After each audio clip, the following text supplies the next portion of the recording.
हाल ही में एक महिला डॉक्टर से 2 करोड़ 81 लाख रुपए की ठगी हुई है।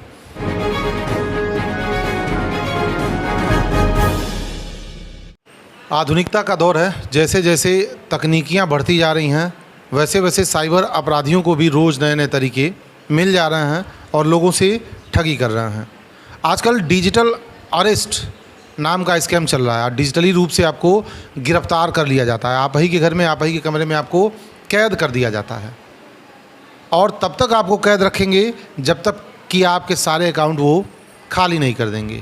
दरअसल आपके पास एक फ़ोन आएगा जिसमें बताया जाएगा कि मैं नारकोटिक्स विभाग से बोल रहा हूँ, या मैं कस्टम ऑफिसर बोल रहा हूँ, या मैं सीबीआई से बोल रहा हूँ। इस तरह के तमाम विभागों का रूप देकर के आपके पास कॉल आएगा और हो सकता है आपसे पूछें कि क्या आपका आधार कार्ड कहीं गुम हो गया है। आप जब कहेंगे नहीं तो वो दूसरा आरोप लगाएंगे आपके ऊपर। वो कहेंगे आपके नाम से फर्जी सिम निकाला गया है और उस सिम से हत्या में प्रयोग किया जा रहा है, लूट में प्रयोग किया जा रहा है, या मनी लॉन्ड्रिंग, हवाला के पैसे, या ह्यूमन ट्रैफिकिंग की जा रही, किडनैपिंग की जा रही हैं। आप घबरा जाएंगे, आप सफाई देने लगेंगे। फिर उसके बाद वो आपसे कहेंगे ठीक है, आप एक एप्लीकेशन डाउनलोड करिए और कैमरे के सामने बैठे रहिए, तब तक बैठे रहिए जब तक कि हम आपकी जांच नहीं कर लेते हैं। जब आप कैमरे के सामने आते हैं तो वो आपको बैकग्राउंड में ऐसा माहौल दिखाएंगे कि आप थोड़ा सा भी आपको डाउट नहीं होगा कि किसी सरकारी विभाग से कॉल नहीं आई है। वो थाने का माहौल बना देंगे, वो नारकोटिक्स विभाग का माहौल बना देंगे, कस्टम विभाग का माहौल बना देंगे। ऐसा माहौल आपको क्रिएट कर देंगे जैसा वो लांछन आपके ऊपर लगाए होंगे। उसके बाद आपको वो आपके ही घर में, आपके कमरे में कैद कर देंगे। अभी हाल ही में एक महिला डॉक्टर से 2 करोड़ 81 लाख रुपए की ठगी हुई है। महिला के पास फ़ोन आता है, उन्हें बताया जाता है कि आपके नाम से फर्जी सिम निकाला गया है और उसका प्रयोग गलत तरीके से किया जा रहा है। मुंबई में आपके नाम से कई एफआईआर दर्ज हो गए हैं और जब तक इस मामले की हम पूरी जानकारी नहीं कर लेते तब तक आपको हम डिजिटली रूप से अरेस्ट कर रहे हैं। क्योंकि मामला काफ़ी संदिग्ध है, नेशनल सिक्योरिटी का मामला है, इसलिए आप इस बात को किसी से बताइएगा नहीं और आप अपने कमरे में ही बंद रहिए। महिला को उसी के घर में, उसी के कमरे में कैद कर लिया जाता है। उसके बाद उनसे कहा जाता है कि आप हवाले का पैसा यूज़ कर रही हैं, मनी लॉन्ड्रिंग कर रही हैं और आप ड्रग्स वगैरह का भी धंधा कर रही हैं। महिला अपनी सफाई देती रह जाती है कि मैं पेशे से डॉक्टर हूँ और ये सब काम मेरा नहीं है। लेकिन अब उन्हें तो ठगना था।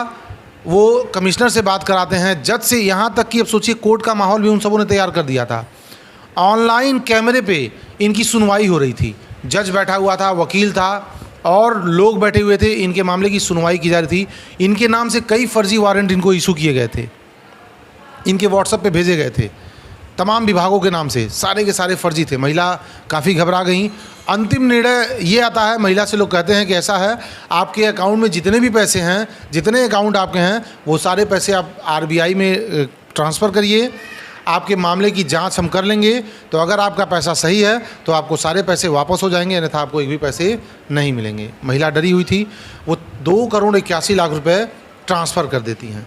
बाद में पता चलता है कि वो तो ठगी का शिकार हो गई हैं। तत्काल वो पुलिस को सूचना देती हैं।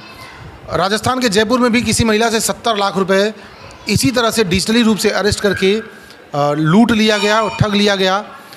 इस वीडियो को बनाने का मकसद किसी तरह का अफवाह फैलाना नहीं है, लोगों को जागरूक करना है। अगर आपके पास कोई भी इस तरह की कॉल आती है तो आप उसे पिक नहीं करें। अगर पिक करते हैं, कोई धमकाता है, कोई बड़ा अधिकारी के नाम से फ़ोन करता है, किसी नारकोटिक्स विभाग से कस्टम ऑफिसर बन के, या कोई भी इस तरह के कॉल आते हैं, तो आप तत्काल अपने नज़दीकी पुलिस स्टेशन पे इसकी सूचना दें। नहीं तो आप भी डिजिटली रूप से अरेस्ट हो सकते हैं। डिजिटल अरेस्ट इसको बोलते हैं। हालांकि बड़े अधिकारियों से इसके बारे में बात की गई तो पता चला कि डिजिटल अरेस्ट नाम का कोई कानून ही नहीं है। इस तरह का कोई कानून ही नहीं बनाया गया है। ये ठगी करने का एक नया तरीका है। तो आप भी सावधान रहें। इस तरह की कोई भी कॉल आती है तो आप तत्काल अपने नज़दीकी पुलिस स्टेशन पर जाएँ। धन्यवाद।